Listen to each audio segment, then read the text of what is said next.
Well, good day and welcome to episode 32 of The Driving Force, presented by the Louisiana Transportation Research Center. My name is Todd Blunt. I'm joined today by my friend, colleague, and co-host, Garrett Wheat. Good afternoon.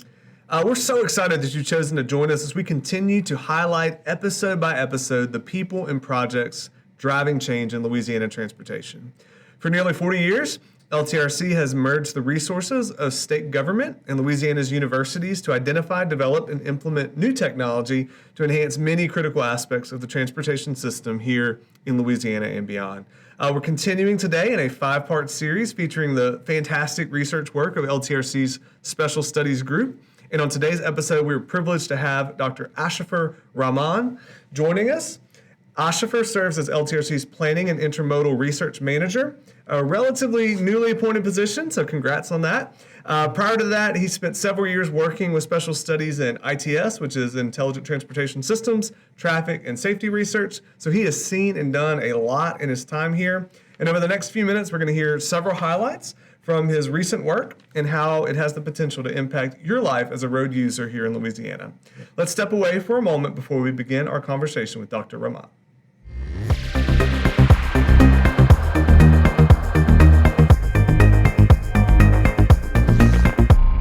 Well, welcome back to The Driving Force. We are excited for Dr. Ashifur Rahman, LTRC's Planning and Intermodal Research Manager, to join us here today and to tell us more about what he and his partners are learning and working on right now in these just really important research areas. So welcome, Ashifur. Thank you very much for having me on The Driving Force. Todd and Garrett, you guys are doing an amazing job. Thank you. Yeah, thanks. Well, let's start by helping our listeners get a sense of your personal background a little bit. Where are you from originally? What and where did you study and work prior to coming to LTRC? And how did you come to be here as a part of our team? Okay, let's see how far back I can go. I can start from the end of undergrad. I completed my bachelor's in civil engineering from Bangladesh University of Engineering Technology. Okay.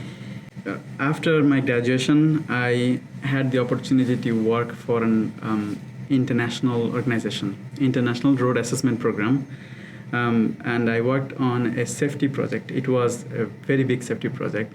In that project, we assessed the roadways of Bangladesh for safety, and we rated them for infrastructure deficiencies. Okay. And I was able to cover around 800 to 1,000 miles of roadways in Bangladesh. And we captured videos and using specific software tools to detect roadway objects and an integration of statistical models, we're able to rate the roadways for safety, and so that the decision makers and policy makers can decide which roadways they have to look into. Later, I moved to United States to pursue my master's and ended up completing my PhD from UL Lafayette. I'm probably the only person here did my PhD from UL Lafayette. My supervisor was Dr. Sheldon Sun. She's a big name in transportation safety in Louisiana. Sure. And we have conducted several projects with LTRC. Under her supervision, I had the opportunity to work on diverse safety projects, and some not only with the LTRC but other institutions as well. After my PhD, I worked with Southwest Louisiana Regional Planning Commission for a few months. It was in Lake Charles. Oh, in Lake Charles. Okay. Sorry. Then I had the opportunity to join the LTRC as a research associate. And now I'm here. I started working as planning/intermodal manager. With the Special Studies Group, I've been working with Dr. Julius Kodzo, he's my supervisor, and also I have great colleagues like Elizabeth Amitran, Dr. Milhan Mumen, and Dr. Walid Aliwan. So how many years ago did you come to LTRC now? So now it's been 3.5 years. So Okay. yeah, I got this position recently. It's about 3.5 years I worked as a research associate. And I forgot to mention one more member in our group, Cordell. I don't want to miss him. Cordell Carpenter, he's a technician. He plays a big role in this group too. So as Todd mentioned in the intro earlier, and you alluded to as well, you were recently appointed to this new position as the Planning and Intermodal Research Manager. But prior to that, you also spent some time working with members of the Special Studies Group in ITS and Traffic and Safety. So can we look back on those experiences a bit before we talk about what you're doing in your new role? Maybe you could tell us some of the things about working on highway safety or the Highway Capacity Manual in your partnership with Dr. Moomin and how you were involved in this project. Like, what did you enjoy about it the most? I've closely worked with Dr. Moomin since my time as a research associate, and in most of the projects, he was the principal investigator. I was the co-principal investigator. So we worked together on projects like improve incident response through coordinated interoperable communications, in which we collaborated with the ITS group at DOTD headquarters. It was an interesting project. We talked to several agencies and wanted to make sure that we can improve the response to crash incidents, especially on interstate highways. And I also partnered with him on a project evaluating the practical applications of unmanned aerial vehicles for traffic incident response and management, which is still underway. They came and did a really good example here, and it was like putting the drones up. So we wanted to use the drone to make sure that we have a good coverage for the locations where there are no camera coverage for interstate for the incident response management, and so the response is quickly, and the people who are attending the incidents, they have a good coverage of the incident. They have a good idea of the extent of the incident. And they can quickly respond to the incident management center. Very cool. The most important project that stands out to me that I was leading the effort, which was the estimating highways capacity manual default parameters for Louisiana. The time I was working on this project, we didn't have a technician, Cordell Carpenter. So I was playing the dual role as a research associate and also sort of technician. So this was basically due to keep us on the schedule. So we don't want to delay the project. So the main idea was to estimate the saturation flow for signal-less intersection, the maximum sustained hourly rate at which vehicles will pass through during a green light. So these estimates can vary from state to state due to various reasons. How people drive, types of vehicles. Driving behavior is also part of it too. The HCM, the Highway Capacity Manual, has the national standard, but it really helps us if we can estimate it locally for a specific state, because that helps us estimate or making if some decision makers or planners want to plan something else for a large level, like a network level. These local estimates will really help them planning, and also some decision making too. Decision making like conversion of one intersection type to another. These kind of big decisions would really help. Another estimates I did was also on stop control intersections. So for these intersections, we estimated critical headway, the minimum time interval the driver on a minor state is willing to accept to enter across a major traffic stream. So I personally traveled to various intersections to set up cameras for this project. Some locations were near the city, and while others were deep in the outskirts and rural areas. And it was all across the state. It's not just one city. It is multiple cities and multiple different types of intersections. Different types of intersections too. Numbers of traffic. So I remember actually driving, and I had views of fascinating parts of the state along the way. And I remember one town in particular where everyone seemed to be on their horseback. Almost every house in the area had horses. It was a side of Louisiana that I did not see from the lab. That's pretty interesting. Yeah. I actually so it was I had several long trips, but actually after a few days I remembered that. I tried to remember the location. I still didn't find it. I'm still looking for the location. Wow. Well, you are also partnering with Dr. Mitron, who you mentioned earlier, in an ongoing safety study that's assessing speeding-related crashes across Louisiana. So maybe give us some highlights of what you're doing with this project and what you and the team are learning through it. And then we'll transition over to some of your new planning intermodal stuff. Well, I collaborated with Dr. Elizabeth Mitchell even when I was a student too, actually.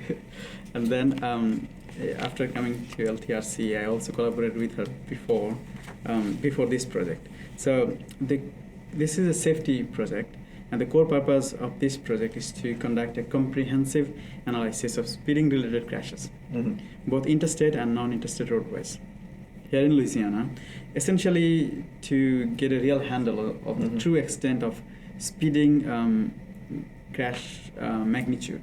Okay. We are starting now by digging deep into the crash data to pinpoint specific crash variables and identifying locations that are consistently tied to fatal and serious injury crashes. We are not just looking into crash data or crash reports. We are actually investigating operating speeds too for those locations which we find important. We are using probe data from the RITIS platform. This is a very common platform for Louisiana researchers who are doing research on transportation engineering. So we can get sort of real-time operating speed, sort of a little bit delayed, but it gives you the collective speed of specific segments of roadways. And it keeps being generated over time. And you can go back and check history so if you do an intervention, you can also check before and after whether people are operating, See if it works. operating at higher speed or lower speed. That's very interesting. So by comparing those actual driving speeds to road design and also crash information, we can see where the disconnect is. The ultimate goal of this analysis to develop evidence-based recommendations, that can promote safer speeds for people of Louisiana. Because we want to provide DOTD a group of strategies that can effectively reduce the rate of speeding-related crashes and fatalities in the future and make the Louisiana roadways safer for everyone. Shifting our focus back to your new role, can we talk about an ongoing project related to Louisiana's complete street policy? We mentioned we have safety on our podcast before, so we've talked pretty in depth with complete streets, but just in case someone hasn't listened to that, first off, could you give kind of a quick overview, like what complete streets is and why it's valuable in Louisiana, and then specifically how it integrates freight trucking? So like what's the goal of the study and what are you discovering as far as you're diving into the data? Okay, so before talking about this project, I want to make sure one of the things that is very important for me. I think planning, safety, or ITS, they're actually quite interrelated. Okay. So because we want to improve people's lives and to make plan better, to improve safety as well as to make the roads more efficient. Sure. Yeah. So that's number one. And regarding this project, so I think this is a great question because the people who would know about complete street, they will think track and complete street, they don't go together well because they're totally different understanding. Why? Because complete street is actually a roadway designed to be safe and accessible for all users, regardless of age or ability. That means Sure. pedestrians, bicyclists, transit riders, and all, of course, motorists. So we want to integrate all road users in the same place. Makes sense. And in a state like Louisiana, it is incredibly valuable because it revitalizes local economies and makes our communities more livable. So the challenge that we are tackling in this study is how to integrate heavy freight into the complete street vision. Okay. The goal is to improve the coordination between active transportation planning, that means that planning that incorporates non-motorized users, pedestrians and bicyclists. Okay. So we're thinking about infrastructure that are available, bike lanes and sidewalks, and also to integrate them with the freight networks, to develop policy and design recommendations that actually can mitigate conflicts between these two. Currently, we are diving into the data in different ways. First, we are doing spatial gap analysis. We are overlaying the existing and planned bicycle and pedestrian facilities with designated truck routes. to see exactly what If they they're overlap. yeah. So also digging into a decade of crash records. This is where I'm playing the key role Sure. to see specifically which locations and what are the patterns of crashes that involve freight vehicles and vulnerable road users. That means pedestrians and bicyclists mainly. The main goal is to identify safety countermeasures that work in the real world and then reduces the conflict. And another important side of this study is industry outreach. We are reaching out to stakeholders in the freight industry to understand their perspective. So that involves truck drivers, even trucking company managers or owners actually. We want to know how they perceive these multimodal accommodations. Okay, if they see anything, face anything, do they face any challenges, and what are the practical struggles? You mentioned like an overlay of the freight roads with the bike lanes. Is there like normal roads that freight is used on a lot that y'all are using? Is that where that data is coming from? Yeah. So the data that encompasses the facilities for pedestrians and bicyclists, that database is also incomplete. And quality of data needs to be improved. So in some locations there are facilities, and the movement of freight and also the non-motorized users like pedestrians, bicyclists, they intersect. The movement. But in sometimes people want to use the roadway too. So there are some, if the facilities do not exist or the facilities are poor, we still see conflicts. Well, let's highlight another of your upcoming studies before we close out this portion of the episode. You're preparing to serve as a co-principal investigator on a project focused on safe and efficient public transit. Why is this such a critical aspect of Louisiana's transportation infrastructure, and what do you and the team hope to discover and do as a result of the research? Okay, so this is a critical study, I think, because transit in Louisiana is far more integrated into our state infrastructure than most people realize. And we always emphasize on improving the infrastructure for transit. So let me pull up some statistics pretty quick. We have 11 agencies running fixed route buses, over 2,100 miles of our roadways. And nearly 3,000 bus stops are sitting right on or adjacent to state-owned rights of way. These state routes serve as essential connectors for over 2.2 million people. Oh, wow. Okay, and in 3,000 stops for 2 million people. Yes, and in 2024 alone, they supported over 19 million passenger trips. There are a lot of people we don't know. They still rely on public transit. Yeah. So now the problem we are seeing is a disconnect between local needs and the state level planning. Okay. Right now, if a local agency wants to install something like a bus shelter along a state corridor, they often have to have permit for every single bus shelter individually. When you get into more advanced solutions like transit signal priority, many states adopt this. That means specific signal priority for transit vehicles or dedicated bus lanes. So there is not just a clear roadmap on how to get those approved on state routes. So in this research, we want to bridge the gap. I find it a little ambitious, but I think it's doable. We want to integrate transit into a geospatial planning dashboard that we already have.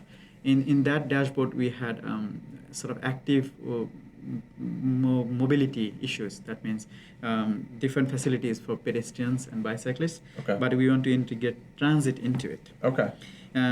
So we think this will help DOTD actually see where the transit is during every phase of our project, from the scoping meeting to the final delivery. Okay.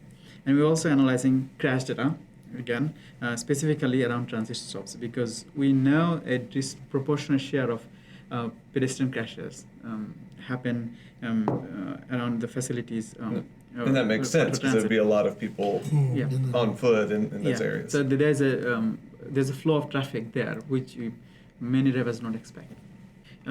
Ultimately, our goal is to move away from one-size-fits-all rules and create a context-sensitive guideline.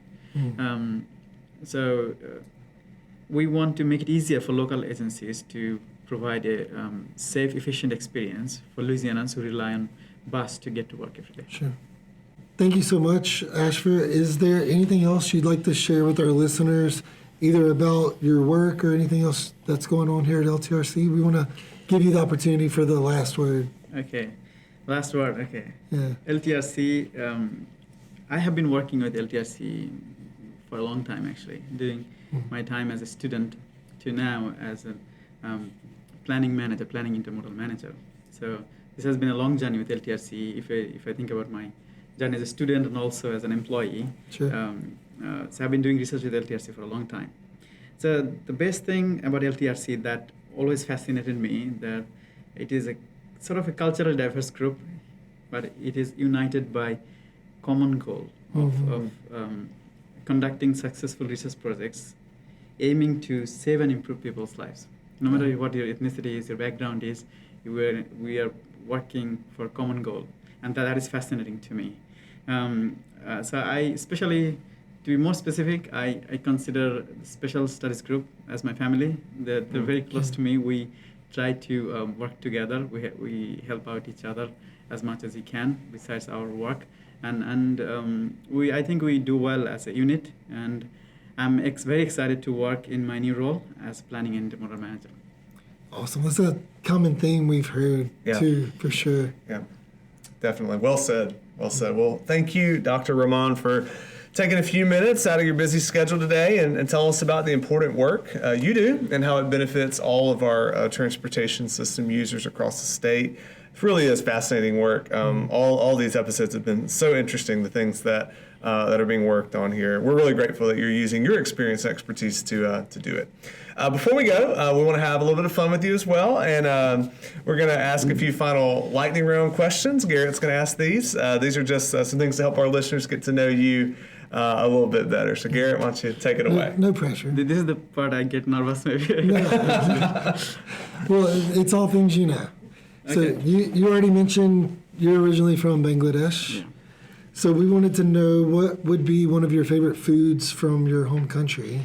And then as like a bonus, what's one of your favorite foods you've found here since you've been in the States? Okay, so, well, we're also food-loving people too, not unlike Louisiana, Okay, like Louisiana people. So we have a very different kind of food, actually, food items. One of the common items that is very popular in my country, people actually, is a fish called hilsa fish. It's a different kind of fish. You could compare it with salmon, but I would say it's very, very different. When it tastes different, I don't think you have tasted something like that before. People in my country, they're very, very fond of this fish. But my personal favorite food is biryani, chicken biryani. Chicken, Which I can cook. I think you've made it a time or two, yeah. I cook. I think I cook it well, and I love biryani because biryani is also popular in other surrounding countries too. But in my country, people too. They love biryani so much. I think, and we have so many diverse fruits and vegetables. It's different. I could name many, but I'm not going to. It is going to take a long time. That's okay. What about some things you found here in Louisiana that you like? Louisiana people, I find them very friendly, to be honest. And I would say even friendlier than my country, to be honest. Okay. I'm being very frank and honest. People are very fun-loving, and it was surprising for me because I came from a different culture. So it's not very common to people to talk to each other if they don't know each other. I think it's very common in many countries. So if somehow people smile at you or maybe start talking to you, and when in the beginning when I was here, I was very surprised. Then I tried to, when the first time that happened to me, I was thinking, did I talk to this guy yesterday in the grocery store? Why don't I remember him? But it's common to people to smile at each other and doing like friendly greetings and all this stuff. And I find that very good. And people actually, in general, they're way too friendly. They love to talk about football and food and everything without knowing each other. And you have a lot of insight having traveled the state a lot too. Yes. So when I was traveling to different parts of the state, I encountered many different people, but the overall experience is very positive. People are very friendly, although they didn't know me. and they communicated with me with very friendly manner. What about food? So what would be one of your favorite foods? Food, yeah, okay. So the thing is, I didn't have this many different kind of food. Here also, when I came here, I got to experience different kind of food. But what I really like is, I'd say burger, actually. Burger is my new favorite. So I have been experiencing turkey burger and bison burger. Oh, yeah. Okay. And I find them really, really nice. I think that, the burger is one of the items, but I also, sandwiches, although I started eating a lot of sandwiches too, after coming to US and of course in Louisiana. So we also know you like to, I was going to say travel, but more, I'll say like find new experiences, like museums and parks and things like that. So can you share with us some of your favorite places you found in Louisiana to visit, like on a summer day? Okay, so I like to travel. That's the truth. The thing is, US is a vast country, and of course you get to experience other states too. But I think it's important to know your own state first, right? Mm-hmm. So I think I traveled a lot of places that normal people would not go to. For example, I try to explore different towns. Not every weekend, but whenever I get some time. Yeah. Sometimes I travel alone and sometimes with friends, just to explore the town because I haven't been there. Well, is your list still ever growing? Yeah, it's still ever growing. Right. So it's still ever growing. I went to state forests, to several state forests, and I was surprised to know that Louisiana doesn't have any national forest. Or national park, actually. No national parks? Yeah, unfortunately.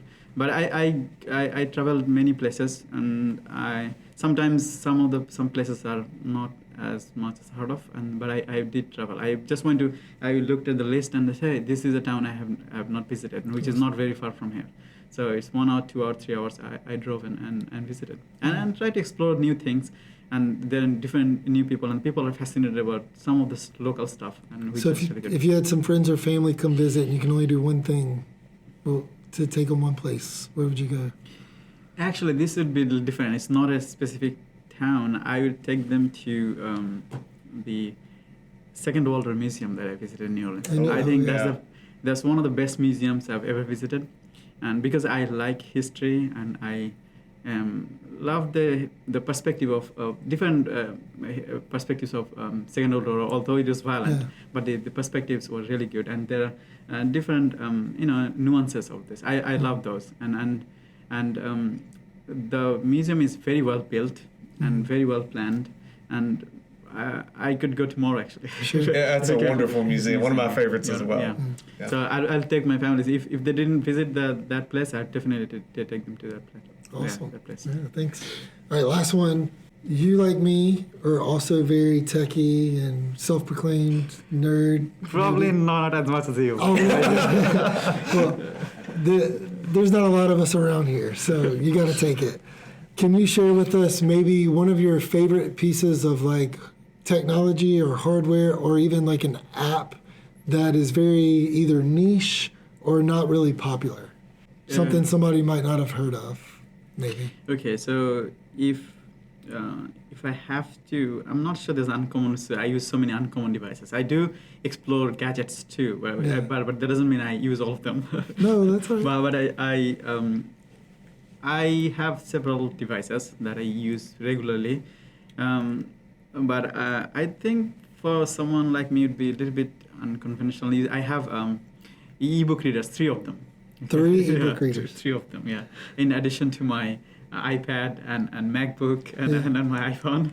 So I try to read books because I think because we are losing touch with books nowadays, and I think part of it is exposure. Okay, so because people are mainly distracted with cell phones now, and I don't want to spend too much time with the cell phone, and it's very difficult to restrict myself from cell phones. So what I want to do the opposite, to expose myself more to books. The books should be available with me all the time. So is it a Kindle? I have 1 Kobo and 2 Kindles. Okay. And I try to keep them with me no matter where I go. It will be with me in my bag, and to my bedside one, and in the living room one. So I will always have exposure to 1 Kindle so that I read. So That's the way I push myself to read more. Yeah. So I have interest in Love it. yeah. So not just engineering books. I have interest in fiction, non-fictions too. So I Very try good. to read as much as I can. Awesome. Well, thanks so much again for your time and for everything you share with us today. We're really excited to have one more episode to learn about the great things happening in special studies and why they matter here in Louisiana and beyond. So we're going to take one more quick break before we come back to close out this episode.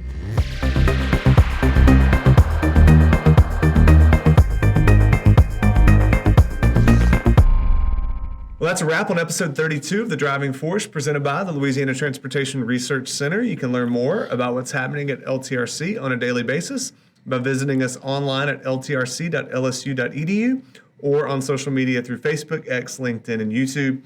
We always encourage you, go like, follow, subscribe to our channels on each of these platforms to stay up to date. I'm sure you heard some things in this brief conversation you'd like to learn even more about. If that's true, we've got you covered. So you can explore the wide variety of published work from Dr. Rahman and the entire Special Studies group, which is available on our LTRC website under publications. We'll put a link to these reports in today's show notes as well. And we hope you'll join us on our next episodes. We put a bow on this really exciting series by welcoming Dr. Walid Aliwan to discuss his great work in structures research. Looking forward to that conversation. Until then, we are your hosts, Garrett Weed and Todd Blunt, and we thank you so much again for joining us today. Drive safely out there.